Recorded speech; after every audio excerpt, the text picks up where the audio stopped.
रवि, तुम्हें पता है मेरी सहेली वर्षा ने 1.5 लाख का फ्रिज खरीदा है। वो आजकल वो जो अलमारी वाला चल रहा है ना, वो खरीदा है उसने। और एक तुम हो। मैं तुमसे कब से कह रही हूँ कि एक माइक्रोवेव लेकर दे दो, वो भी नहीं लेकर देते हो। फ्रिज देखो इतना पुराना हो गया है। सुनो ना, हम भी अपनी रसोई में नए सामान लेते हैं, अपनी रसोई को नया बनाते हैं, बिल्कुल अमीरों की जैसी रसोई। शालिनी, तुम जानती हो शादी के तुरंत बाद मैंने ये फ्लैट लोन पर लिया था। अभी इसकी भी किश्त भर रहा हूँ, ऊपर से घर का खर्चा और भी बहुत सारे खर्चे हैं। मेरे लिए अभी इतने पैसे निकालना बहुत मुश्किल है। तुम्हारी सहेलियां बहुत अमीर है, वो ये सब आराम से ले सकती है, पर तुम तो मुझे समझ सकती हो ना। शालिनी रवि का हाथ झटक देती है और चाय का कप और प्लेट उठाकर रसोई में चली जाती है।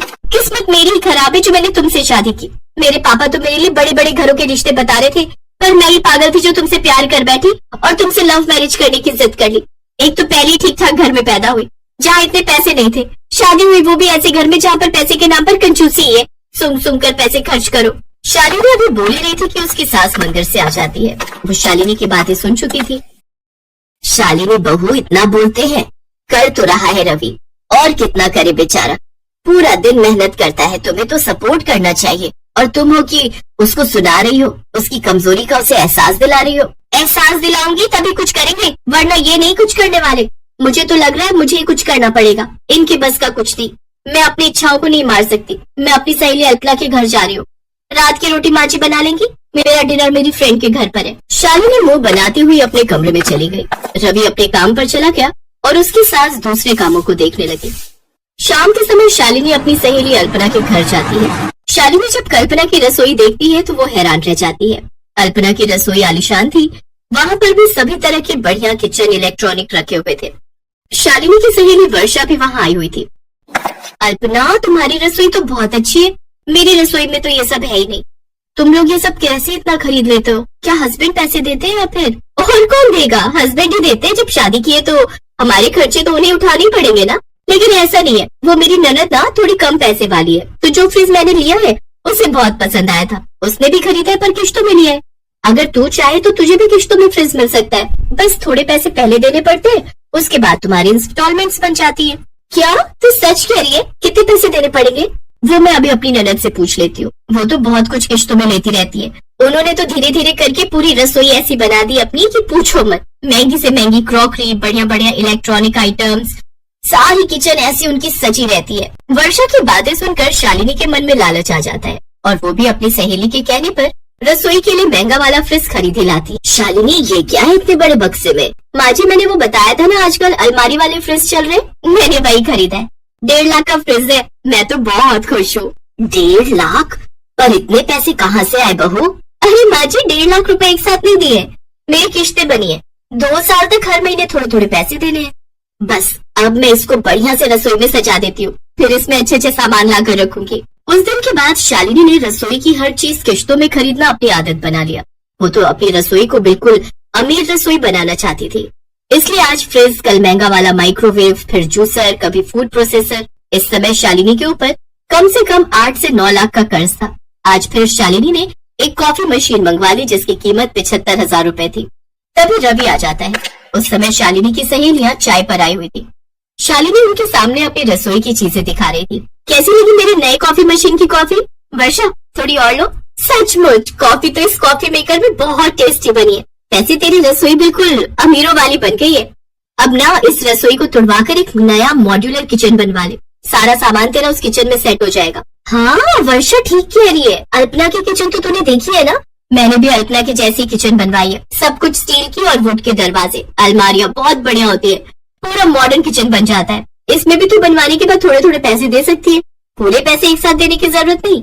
अच्छा, कितने लाख की बन जाएगी? वो तो तेरे ऊपर डिपेंड करता है कि तू उसमें कितना खर्च कर सकती है। वैसे 1 लाख से 5 लाख के बीच में आराम से बन जाएगी। वो मैं तेरी बात कर दूंगी, है मेरी जानकारी में, वो थोड़े थोड़े पैसे लेकर बना देंगे। ठीक है, मैं प्लान करती हूँ। अच्छा तुम लोग कॉफी पियो, मैं तुम्हारे लिए अपने नए एयर फ्रायर में बने स्नैक्स लेकर आती हूँ। शालिनी, रवि बहुत देर का आया हुआ है, मेरे कमरे में बैठा है, वो थोड़ा परेशान है। आप? अच्छा मैं देखती हूँ। क्या हुआ रवि? माँ जी कह रही है कि तुम थोड़े परेशान हो। अब वो हमारी कंपनी बंद हो रही है, तो इसी वजह से ये लास्ट मंथ है जो हम लोग जाएंगे, फिर अगले महीने से मुझे कहीं और नौकरी ढूंढनी पड़ेगी। तुम्हारी नौकरी छूट गई? पर तुम तो मुझे इस महीने कुछ पैसे देने वाले थे। इसीलिए तुम्हें समझाती थी बहू, पर तुम मेरी बात सुनती कहाँ थी। हमारे बड़े बुजुर्ग कह गए हैं कि जितनी चादर हो उतने पैर पसारने चाहिए। मैंने सोच लिया है माँ जी, मैं ये सब चीजें बेच दूंगी। जब मैं पैसे ही नहीं भर सकती तो मैं ये सब चीजें रखकर क्या करूंगी। पता नहीं रवि की नौकरी कब लगेगी, और जब लगने के बाद भी 1 महीने बाद पैसे आएंगे, और घर में दूसरी चीजों के लिए भी पैसों की जरूरत है। शालिनी भी बात कर ही रही थी कि उसकी सहेली अल्पना और वर्षा आ जाती है। वो सारी बातें सुन चुकी थी। शालिनी, वो मेरा पर्स यहाँ रह गया था। परेशान मत हो, तू हमारी दोस्त है, और दोस्त हमेशा दुख सुख के साथ ही होते हैं। हमने तुझे ये सब खरीदने के लिए उकसाया था, और हम ही तुझे हल बताएंगे। देख, मैं ये नहीं कहूंगी कि तू हमसे कर्जा लेकर किश्तें भर, बल्कि मैं ये कहूंगी कि तू नौकरी कर। सच, अगर ऐसा हो सकता है तो मैं तुम दोनों के साथ काम जरूर करूंगी। Thank you Kalpana, thank you Varsha, तुम दोनों मेरी सबसे प्यारी दोस्त हो। शालिनी की आंखों में खुशी के आंसू आ जाते हैं और अपनी सहेलियों की वजह से उसे हिम्मत मिलती है। और आज शालिनी की दोनों सहेलियों ने उसका साथ दिया, और धीरे धीरे करके शालिनी ने मेहनत के साथ अपनी सारी किश्तें उतार दी। साथ ही घर की आर्थिक स्थिति में भी बहुत सुधार हो गया, क्योंकि अब रवि और शालिनी दोनों वर्किंग थे।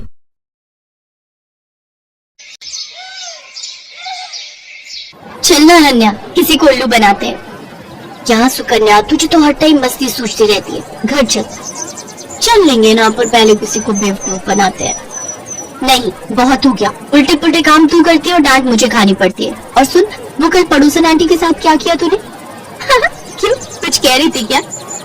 हाँ, मुझसे कह रही थी कि आजा तुझे सबक सिखाती हूँ। बता तूने क्या कहा उन्हें?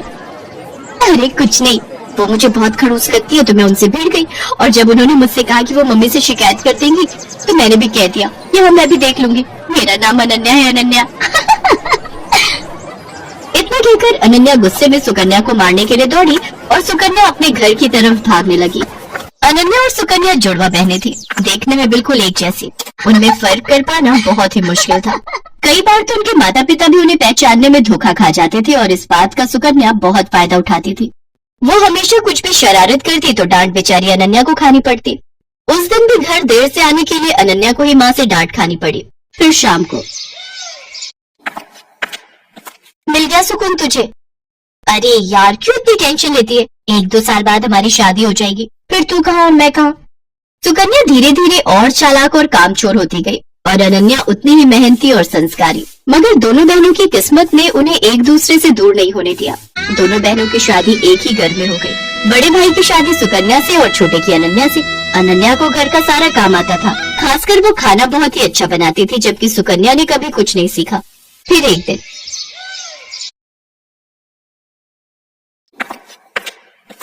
अरे बैठकर टीवी देख रही हो, पहले जाकर कपड़े तो धो लो।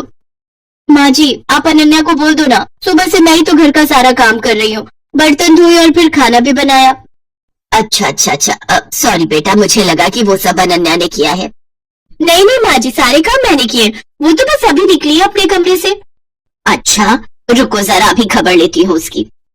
सरला गुस्से में अनन्या के पास गई जो झाड़ू लगा रही थी। दिन भर बस टीवी या फिर आराम, अब ये कोई टाइम है झाड़ू लगाने का? पर माँ जी, चुप हो जाओ, एक उसे देखो, अपनी बहन को, कितना काम करती है बेचारी। अपनी सास की बात सुनकर अनन्या समझ गई कि उसकी बहन सुकन्या ने उसकी सास को भी बेवकूफ बना दिया है। वो अपनी सास से कुछ नहीं बोली और चुपचाप झाड़ू लगाती रही। बेचारी अनन्या सुबह से शाम तक घर के सारे काम करती, लेकिन फिर भी उसे ही सास की डांट खानी पड़ती।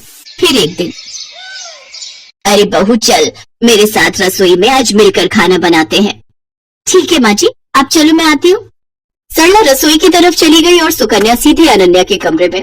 अरे अनन्या, वो तुझे माँ जी बुला रही है खाना बनाने के लिए। अच्छा, बस अभी जाती हूँ। सुकन्या ने एक बार फिर अनन्या को बुद्धू बना दिया था, और बेचारी अनन्या को पता ही नहीं था कि उसकी सास ने उसे नहीं बल्कि सुकन्या को बुलाया है। उधर रसोई में, आ गई, कहाँ रह गई थी? चलो एक काम करो, तुम आटा गूंथ दो, मैं सब्जी काट देती हूँ। ठीक है माँ जी। अनन्या ने बहुत जल्दी और बहुत अच्छा आटा गूंथा था, जिसे देखकर सरला बहुत खुश हुई। और फिर, क्या बात है, इतनी जल्दी और इतना अच्छा आटा गूंथ दिया। अरे तुम अनन्या को कुछ सिखाती क्यों नहीं हो? उसे तो कुछ भी नहीं आता। अनन्या समझ गई थी कि उसकी सास सरला उसे सुकन्या समझ रही थी, और वो ये भी समझ गई थी कि रसोई के काम से बचने के लिए कामचोर सुकन्या ने उसे सरला के साथ भेज दिया। उसे सुकन्या पर बहुत गुस्सा आया, लेकिन वो कुछ बोली नहीं। ऐसे वक्त बीतता गया। सरला की नजर में घर का सारा काम सुकन्या करती थी, रसोई सुकन्या ही संभालती थी, जबकि अनन्या सिर्फ दिन भर टीवी देखती थी। जबकि सच इससे बिल्कुल उलट था। और फिर एक दिन, अरे बेटी सुकन्या। जी माँ जी बताइए। उस दिन जो तुमने हलवा बनाया था ना, वो बादाम वाला, मेरा खाने का बहुत मन हो रहा है, मेरे लिए बना दो ना। इसमें कौन सी बड़ी बात है, लो आप टीवी देखो, मैं बस अभी लाती हूँ बनाकर।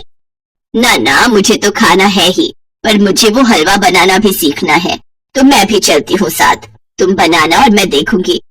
अब आप बैठे ना माँ जी। अरे चलो ना, साथ में बनाते हैं। सरला जिद पर अड़ गई थी और उधर सुकन्या की हालत खराब हो रही थी, क्योंकि आज तक उसने कभी कुछ बढ़िया नहीं बनाया था, जबकि उसकी सास सरला को लगता था कि सुकन्या ने पूरी रसोई संभाल रखी है। लेकिन सुकन्या इतनी जल्दी हार कैसे मान लेती। उसने फौरन दिमाग दौड़ाया। अब माँ जी, मैं तैयारी करती हूँ, तब तक आप बादाम ले आइए। अरे मुझे अपने कमरे में जाना पड़ेगा, बादाम का डिब्बा वहीं रखा है, चलो मैं लेकर आती हूँ। जैसे सरला अपने कमरे की तरफ गई, तभी रसोई में अनन्या आ गई। उसने बिल्कुल सुकन्या जैसी साड़ी पहन रखी थी। तू जा, मैं देख लूंगी। पक्का ना? हाँ हाँ, मुझे पता है कि तुझे कितना हलवा बनाना आता है, जल्दी कर वरना माँ जी आ जाएंगी। अनन्या नहीं चाहती थी कि उसकी बहन को डांट पड़े, इसलिए वो सुकन्या बनकर रसोई में काम करने लगी। उसने अपनी सास को सुकन्या बनकर ही हलवा बनाना सिखाया। हलवा बहुत ही स्वादिष्ट बना था। सरला सुकन्या से बहुत खुश थी, क्योंकि वो तो अनन्या को सुकन्या ही समझ रही थी। फिर जाते जाते सरला ने अनन्या से कहा, बेटी सुकन्या, तुम ना अपनी बहन को भी समझाओ, मुझे तो उसे देखते ही गुस्सा आ जाता है। बताओ, तुम दोनों एक ही माँ की कोख से जन्मी हो, लेकिन तुम में और उसमें कितना अंतर है। सरला की बात सुनकर अनन्या को बहुत दुख हुआ। वो अपनी सास से सब सच कहना चाहती थी, लेकिन फिर अपनी बहन के बारे में सोचकर चुप रह गई। अगली सुबह सुकन्या जैसे ही उठकर रसोई की तरफ आई, तो उसकी सास सरला ने उसका हाथ पकड़ लिया। ये क्या कर रही है माँ जी? आज तुझे नहीं छोड़ूंगी। तूने मुझसे हमेशा झूठ बोला, तुझे कुछ नहीं आता, और तूने हमेशा अपनी बहन की मेहनत को अपना बताकर आराम तलबी की, और वो बेचारी दिन भर रसोई और बाकी कामों में लगी रही, ऊपर से मेरी डांट भी चुपचाप सुनती रही। सरला लगातार सुकन्या को डांट रही थी, तभी सुकन्या ने फिर से झूठ बोलकर बचने की कोशिश की। नहीं माँ जी, मैं झूठ नहीं बोल रही, मैं तो खूब काम करती हूँ। कल रसोई में सारा दिन लगाकर आपके लिए हलवा बनाया था ना, तब तो आप भी वही थी। वही थी, इसीलिए सब कुछ जान सकी। तूने हलवा बनाया था तो जरा दिखा अपनी कलाई, जो कल कढ़ाई उतारते हुए जल गई थी। दिखा दिखा ना। अब सुकन्या अपने हाथ पीछे किए बिल्कुल चुप खड़ी थी, क्योंकि उसकी चोरी पकड़ी गई थी। इसके बाद सरला फौरन दूसरे कमरे में गई, जहाँ अनन्या अपनी जली हुई कलाई के साथ खड़ी थी। सरला ने उसके सिर पर हाथ फिराया और बड़े प्यार से बोली, मुझे माफ कर दो बेटी, लेकिन तुम भी मुझसे वादा करो कि इस घाव के ठीक हो जाने के बाद भी तुम और कोई दर्द नहीं झेलोगी अपनी उस कामचोर बहन की खातिर।